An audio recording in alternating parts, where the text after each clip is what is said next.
Hii ugonjwa wa corona, kwa maoni yangu, zisiongezwe siasa ama side shows.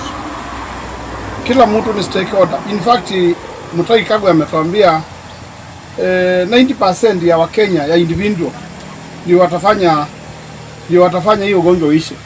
Sio madawa wala nini, ni individual ndio watafanya hii, wakiact vizuri watafanya hii ugonjwa uishe. Na napongeza wakina Joe na wale wengine wamejitolea kusaidia wananchi, Gavana Sonko, Gavana Ngilu, na wapongeza kwa hiyo mstari wa kwanza ambao wameingia. Lakini pia nataka kuuliza serikali ichunguze ni nani walitoa zile mitambo za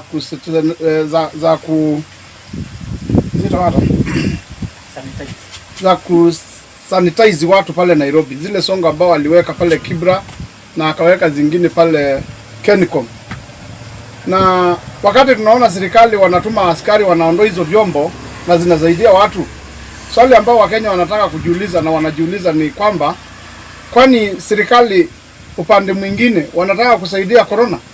Kwa nini mtu ajitolee na ni organization yake ambao isaidie watu tena waanze wavunje vitu? Hiyo ni tunashtumu hiyo kitendo kwa hali ya juu sana.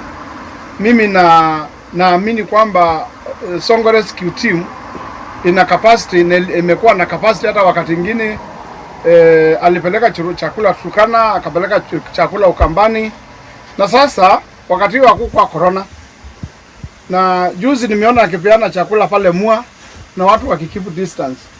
Na sioni kwa nini organization yake anajitolea kusaidia watu na hali wengine hakuna kitu wanafanya, na unaenda kuharibu vitu zake.